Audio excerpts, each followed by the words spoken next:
Duet, Not Abyss, a game that people have been anticipating for a while that at this point is officially anime Warframe, and there's nothing wrong with saying that because Warframe is a great game. But yes, Duet, Not Abyss is coming out tomorrow, and they did a live stream recently, so we're just gonna go over all that information that was inside of it that will hopefully give you all the information you need before the game actually starts. So I quite literally have a list here of things just written down, so we're just gonna go through that list one by one and talk about all the things. So, number 1, all characters and weapons are farmable through dungeons. So yes, while there are still gacha aspects in the game that we will talk about later, all characters and weapons and demon wedges can be farmed in-game 100% without any worries. Now, they do have it broken down into 2 different categories, which is the event ones and the standard ones.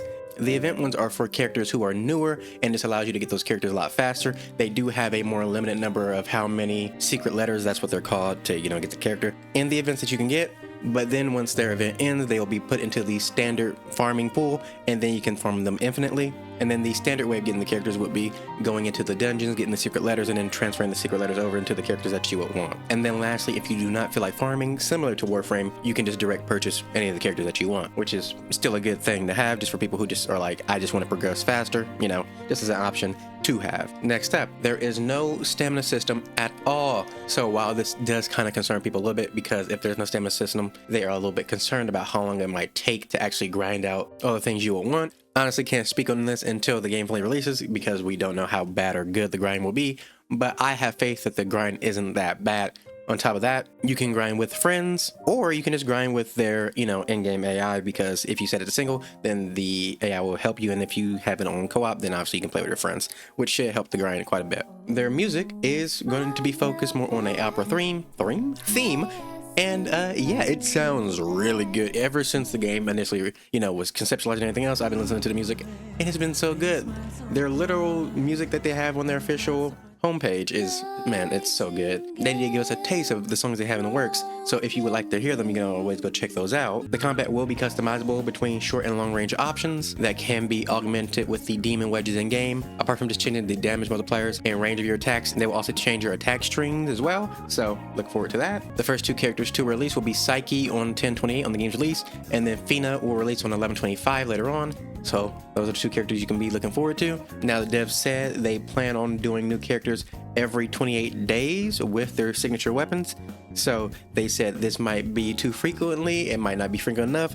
They are just starting out with the 28 days as a base, and then depending on the player feedback, they will either make it more frequent or make it longer. So that open transparency and willingness to listen to your players is going to be a really good sign for this game going forward.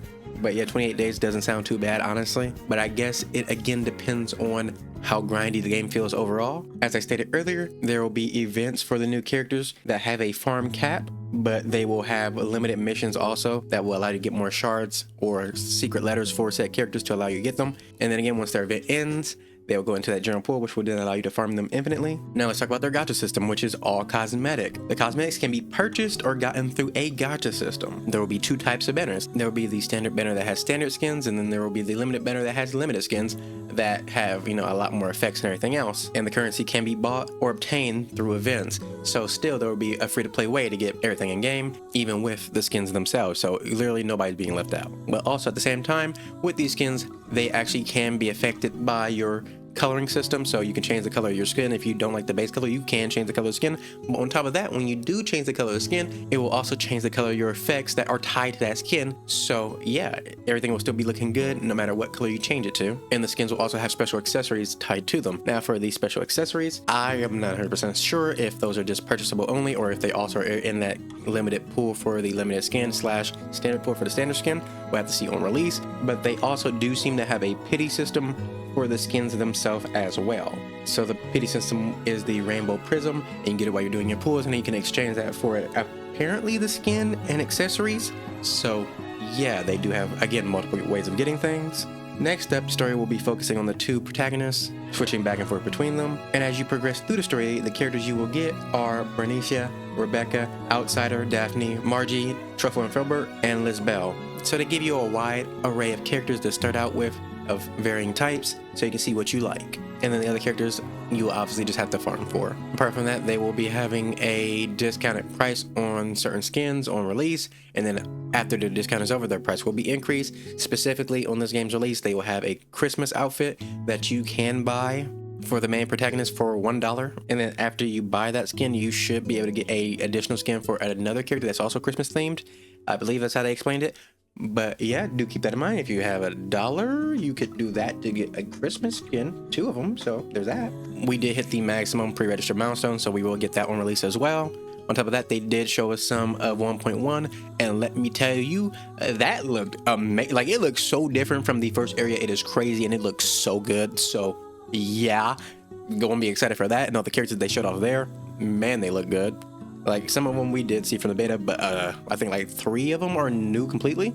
So yeah, they look cool. So I'm excited for them as well. And then lastly, when the game does launch, there will be multiple login bonuses and events going on that you can get all kinds of pulls to do cosmetic pulls for at a chance to get, you know, the skins that they are releasing the game with. So yeah, a lot to look for in Duet Night Abyss. Again, this game has a lot of potential. So much. Now, some people are concerned about the whole monetization through only skins, but do keep in mind there is also just direct purchases for characters as well for people who are lazy. And you know, we all get a little bit like this sometimes, so that can help them as well. But I'm not going to sit here and act like nothing could go wrong. But even Warframe did have a kind of rough start, but that wasn't just because, you know, it was, you know, free to play and everything else. It was a myriad of issues, from the new player experience, the complexities of the systems of when it originally released, because it was, you know, one of the first games of its kind. The lack of clear goals also didn't help Warframe as well, and they did end up making primes because of the monetary issues, but they worked it out, they stuck it through, and then they got their feet planted on the ground. They started, you know, paving their way properly. So even if Duet Night Abyss does have some issues, as long as they stick it through and, you know, really listen to players and, you know, figure out what they need to do to properly get the game on its feet and running, then they should be fine regardless. But yeah, no, I hope you enjoyed the video. I hope you learned something new from this, and I will see you in the next one in whatever form that may take. So yeah, I love you guys, and bye-bye.